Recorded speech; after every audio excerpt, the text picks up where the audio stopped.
We stand at the end of a journey. For 14 sessions, we have been deconstructing ancient stories, treating them as high-stakes case studies. We have extracted practical, actionable protocols for building resilience in crisis. Job, Elijah. For forging powerful alliances, Ruth, Priscilla, and Aquila. For wielding influence without authority, Esther. For managing success without drifting from our mission, Solomon.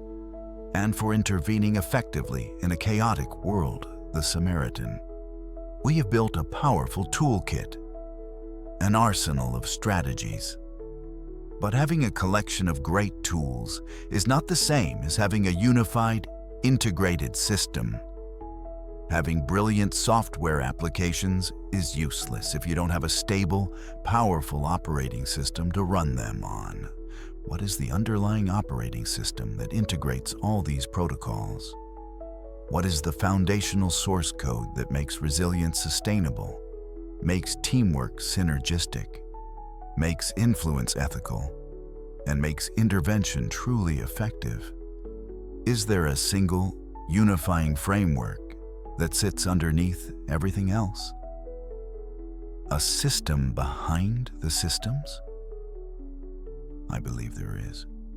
And I believe it was articulated most clearly and most radically in a single revolutionary keynote address delivered on a mountainside 2,000 years ago.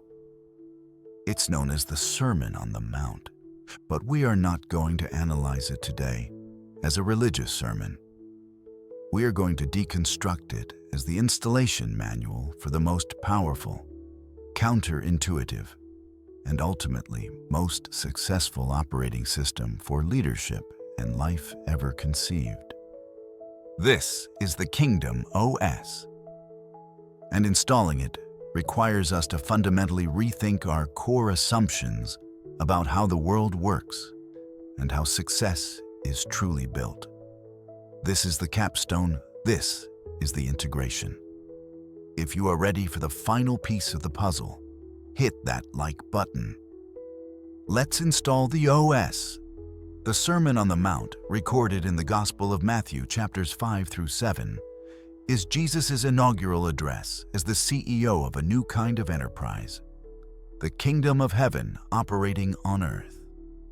It is his manifesto, his definition of the culture, the protocols, and the expected outcomes of his organization.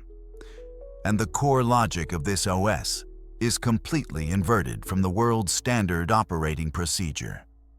The world's OS says, power comes from external control, success comes from accumulation, security comes from domination. The Kingdom OS says, power comes from internal integrity. Success comes from contribution. Security comes from radical trust and strategic generosity. It is a complete paradigm shift, and it is built on 5 core modules or protocols that interact with each other. Let's install them one by one. Module 1. Radical integrity as the foundational protocol. Matthew 5:13 to 16. Jesus begins by defining the core identity and function of his team members. He doesn't say, you are conquerors or you are managers. He says, you are the salt of the earth, and you are the light of the world. Salt in the ancient world had 2 primary functions: preservation, preventing decay, and flavor enhancement. Light has 1 function: illuminating darkness and revealing reality. This is not a mission statement about doing. It is an identity statement about being. The foundational protocol of the Kingdom OS is radical integrity. Your internal state, your character, your trustworthiness, your absolute adherence to truth is your primary operational asset. Why? Because in any system, trust is the ultimate lubricant. High-trust organizations have lower transaction costs, faster decision-making, and higher levels of innovation. Low-trust organizations are crippled by politics, bureaucracy, and CYA. Cover your assets. Behavior. Being salt means your very presence prevents corruption and decay in the systems you inhabit. Being light means your actions are so transparent and aligned with your words that you become a source of clarity and truth in a world of spin and deception. This isn't about being nice. It's about being strategically incorruptible. Your integrity is not a liability. It is your ultimate competitive advantage. It is the bedrock upon which all other protocols must be built. Module 2. Systems thinking as the long-term strategy. Matthew 5:17-20. Jesus then addresses the existing system, the law of Moses. Does his new OS replace it? He says, "Do not think that I have come to abolish the law or the prophets. I have not come to abolish them, but to fulfill them." This is a profound statement about systems thinking. He is not throwing out the old system. He is executing a version 2.0 upgrade that reveals the underlying principles the old system was pointing towards. The Kingdom OS is not about following rules. It's about understanding the intent behind the rules. It's about moving from compliance to commitment. For example, the old system said, "Do not murder." The Kingdom OS says, "Don't even harbor anger or contempt in your heart." Matthew 5:21-22. Why? Because Jesus understood that murder is just the final, visible symptom of a deeper, internal system failure. The Kingdom OS addresses the root cause, not just the symptom. This is strategic depth. It's about designing your life and your organization for long-term health, not just short-term compliance. Are your team's KPIs focused only on lagging indicators, the results? Or do they also measure leading indicators, the health of the internal system? The Kingdom OS prioritizes the health of the source code. Module 3. Emotional discipline as the decision-making engine. Matthew 5:21-30.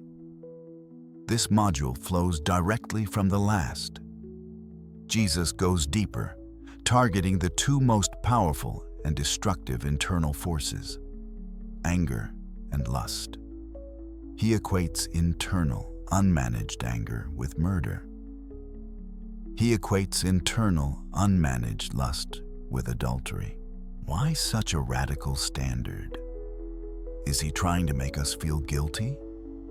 No. He is operating as a master systems engineer. He understands that unregulated emotion is the primary source of catastrophic decision-making.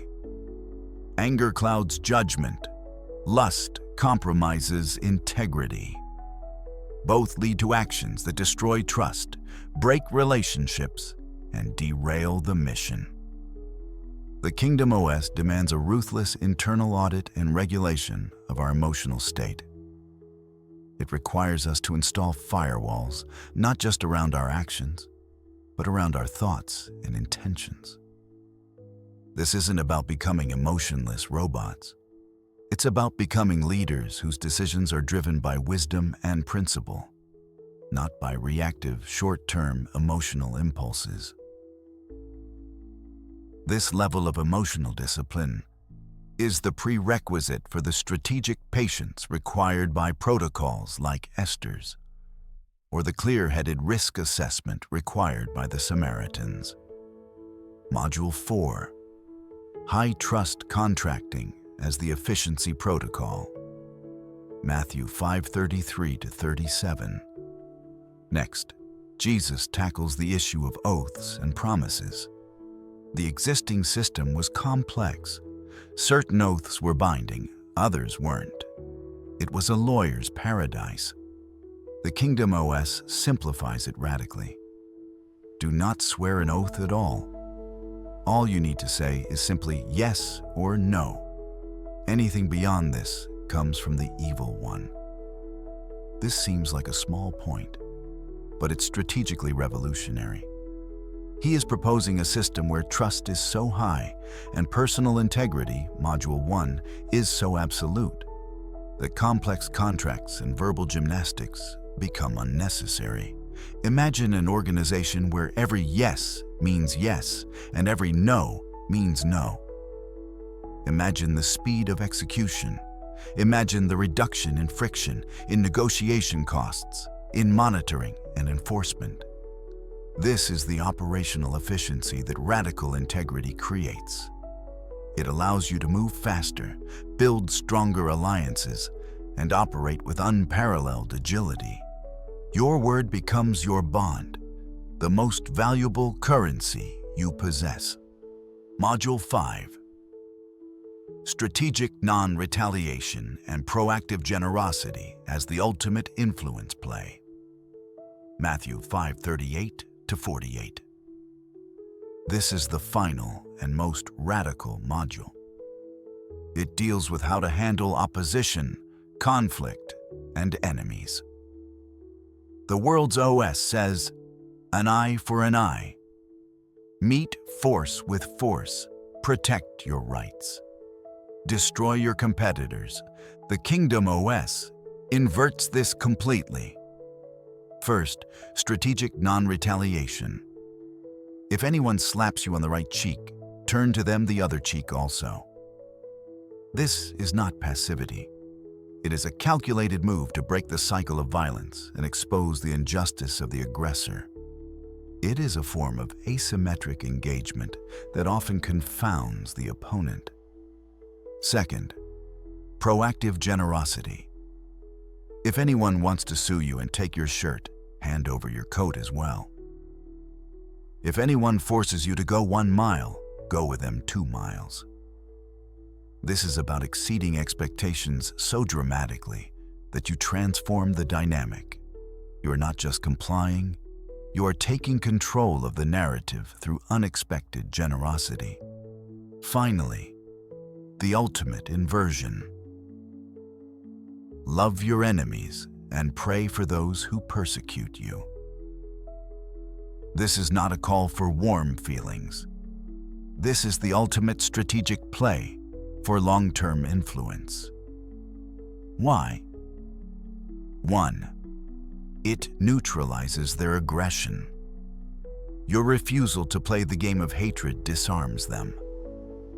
2. It creates cognitive dissonance in observers, often winning them to your side. 3. It preserves your own internal state, Module 3, preventing bitterness and anger from corrupting your own system. 4. It opens the door for potential reconciliation and the transformation of an enemy into an ally. However unlikely, this is not weakness. This is the strategic deployment of integrity and generosity as offensive weapons. It is the ultimate expression of confidence in the superiority of the Kingdom OS. You don't need to destroy your enemies if your system is simply better. That is the Kingdom OS. 5 core modules deeply interconnected. Radical integrity, systems thinking, emotional discipline, high trust contracting, and strategic generosity. It is an operating system designed not for the easy win, but for the long game. It is designed to build systems, personal and organizational, that are not just successful, but resilient, generative, and profoundly impactful. The core principle is this: the Kingdom OS is the integration of absolute integrity with sophisticated strategy. It proposes that the most ethical way is, in the long run, the most effective way. It demands that we redesign our internal world first, as the prerequisite for changing the external world. So, how do we begin to install this OS? It feels impossibly demanding. Jesus concludes the Sermon on the Mount with a final, stark choice. He talks about two builders. One builds his house on the rock. The other builds on sand. The storm comes. The house on the sand collapses. The house on the rock stands firm. The rock, he says, is not just hearing these principles. It is putting them into practice. Installation of the Kingdom OS is not a one-time event. It is a daily, moment-by-moment process of execution. It is the commitment to running all the other protocols we have discussed, the Job Protocol, the Nehemiah Protocol, the Esther Matrix, through the filter of this foundational OS. So, what is the immediate action item? It's not to try and implement all 5 modules by tomorrow. That would be building on sand. The action item is simply this.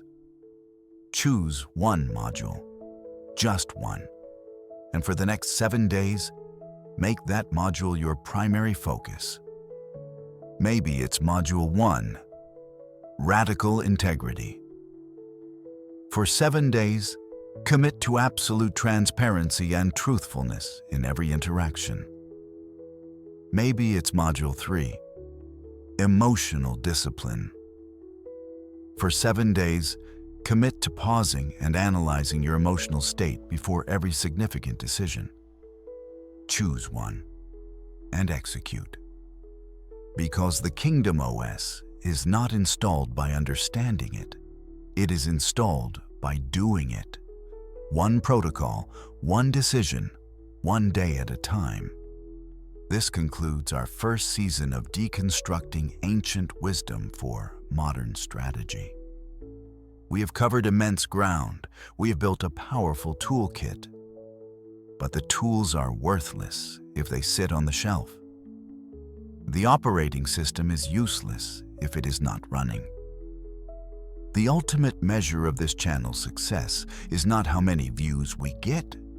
It's how many of you take these protocols and actually build something: a better career, a stronger family, a more just community, a life of integrity and impact. The wisdom is ancient. The application is now. Go and build your house upon the rock.